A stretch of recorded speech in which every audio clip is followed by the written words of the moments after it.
அதிமுக ஆட்சி மலர்ந்த உடனே எல்லா குடும்பத்திற்கும் 10,000 ரூபாய் உதவித்தொகை வழங்கப்படும். அதிமுக ஆட்சி மலர்ந்த உடனே எல்லா குடும்ப அட்டையில் இருக்கின்ற குடும்ப தலைவியினுடைய வங்கி கணக்கில் மாதந்தோறும் 2,000 ரூபாய் வழங்கப்படும். அதோட இன்றைக்கு ஏழை குடும்பத்தில் இருக்கின்றவர்கள் கிராமத்தில் தான் சரி நகரத்தில் தான் சரி அவருக்கு அற்புதமான காங்கிரீட் வீடு கட்டி கொடுக்கப்படும். அதோட பட்டியலின மக்கள் ஆதிராட மக்கள் அறுதியின மக்கள் வீடு இல்லாம இருக்கின்றவர்களுக்கு காங்கிரீட் வீடு கட்டி கொடுக்கப்படும். அதோட பட்டியலின மக்கள் அவருடைய குடும்பத்தில் ஆண் வாரிசு இருந்தா திருமணமாகி தனி குடித்தனம் போகின்ற பொழுது அவருக்கு வீடு இல்லாம இருக்கிறாங்க. அப்படிப்பட்டவர்கள் கண்டறிந்து அவர்களுக்கு அரசாங்கமே நிலத்தை வாங்கி அற்புதமான காங்கிரீட் வீடு கட்டி கொடுக்கப்படும். ஒவ்வொரு தைப்பொங்கல் பொங்கல் பரிசு கொடுத்தோம். இனி தைப்பொங்கல் பரிசாக பொங்கல் தொகுப்போடு 1000 ரூபாய் பொங்கல் பரிசு கொடுக்கப்படும். ஒவ்வொரு குடும்பத்திற்கும் 3 கேஸ் சிலிண்டர் வருடத்திற்கு மானியமாக கொடுக்கப்படும்.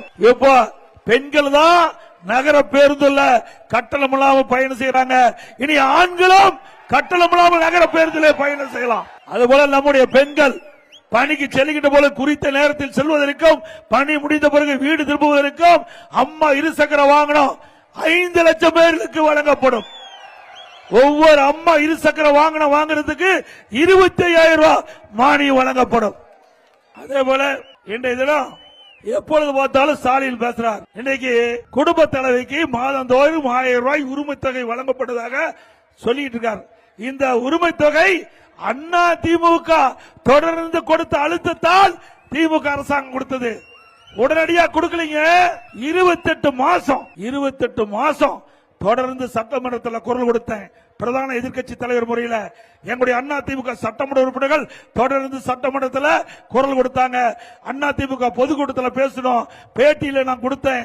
தொலைக்காட்சிக்கு பேட்டி கொடுக்கும் போது இதை தெரிவித்தேன். பத்திரிகை வாயில அறிக்கை வெளியிட்டேன். வேற வழி இல்லாம திரு ஸ்டாலின் 28 மாசம் கழிச்சு தான் இந்த குடும்ப தலைவிக்கு மாதந்தோறும் 1000 ரூபாய் இந்த அரசாங்கம் கொடுத்தது.